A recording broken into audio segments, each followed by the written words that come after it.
Good morning, students. We are continuing the second part of our chapter, Oliver Finds Happiness. Let me think, the kind hearted doctor said. For some moments he looked thoughtful. Then he asked, Can we trust the servants to say nothing about the boy? Yes, Mrs. Melly told him. They will do as I tell them. Good, said the doctor. But first of all, let us hear what the boy has to say when he wakes up. If we find him innocent, we will help him, but if we find that he is guilty, then we must hand him over to the police. Do you agree? The two ladies readily agreed, for they were sure that Oliver was innocent. Oliver slept on for many hours. In the evening, when he woke up, he was very weak, but he was anxious to tell his story. The ladies wept as they heard of his miserable life. The kind hearted doctor tried hard to hide his tears. They did their best to comfort the boy. Oliver slept that night with a smile on his lips. He had found a home.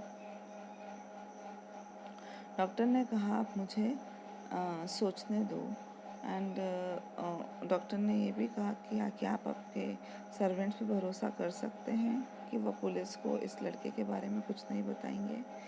And Mrs मेली said yes, जैसा है मैं अपने servant को जैसा बोलूँगी वो वैसा ही स्टेटमेंट देंगे. तब फिर डॉक्टर ने कहा कि अगर बॉय इनोसेंट है तो फिर हम उसे हेल्प करेंगे, but if the boy is guilty then हम उसको पुलिस को दे देंगे. Then the two ladies said okay we will do the same. So उस दिन ओलिवर बहुत देर तक सोया और शाम को जब वह उठा तब उसने अपनी पूरी स्टोरी दोनों लेडीज़ और डॉक्टर को बताई. तो वो स्टोरी सुनकर दोनों की आंखों में आंसू आ गए. सो द ओलिवर को हेल्प करने के लिए दोनों लेडीज़ और डॉक्टर ने they tried their best to help the Oliver.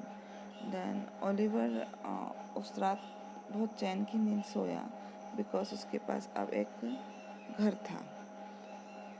When the police came to ask the question, Mrs. Giles and Brittles were ready with their story.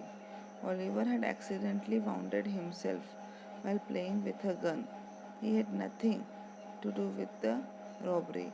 The housebreakers were two evil-looking men. The servant, with the help of Dr. Losberne, told their story as well. The police believed them. Oliver was left in peace.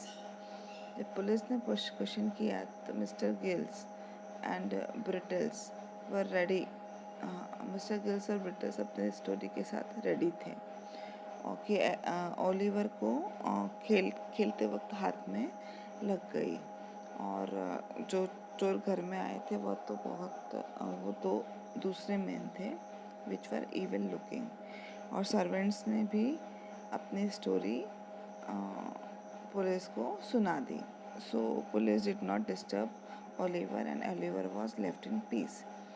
Oliver found love and kindness. Indeed, Mrs. Melly and Rose loved the boy. So did kind-hearted Miss Dr. Losberne. At the beginning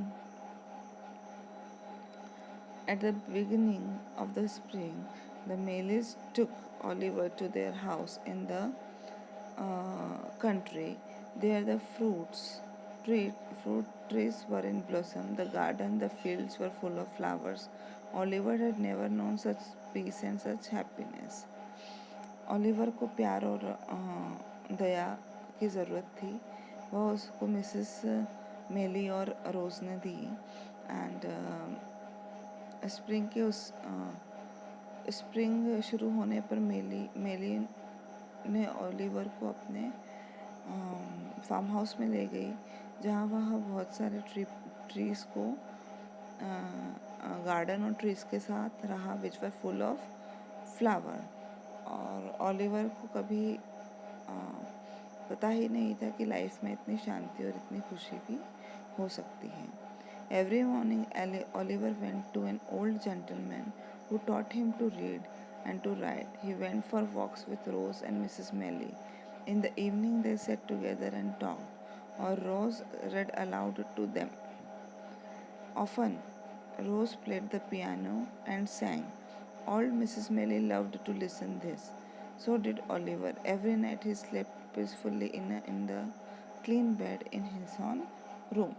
her morning Oliver एक बूढ़े व्यक्ति के पास जाता था जो कि उसको पढ़ने और लिखने में हेल्प करते थे. हर इवनिंग में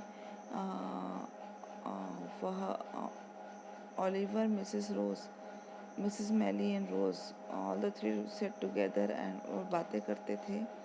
कभी रोज पियानो भी बजाती थी और गाना भी गाती थी. And Mrs Maylie love to listen to the songs and the piano, and so Oliver. और अब ओलिवर की लाइफ बहुत शांतिपूर्ण थी. वो बहुत सुकून के साथ सो सकता था in his neat and clean bedroom. This is all about this chapter.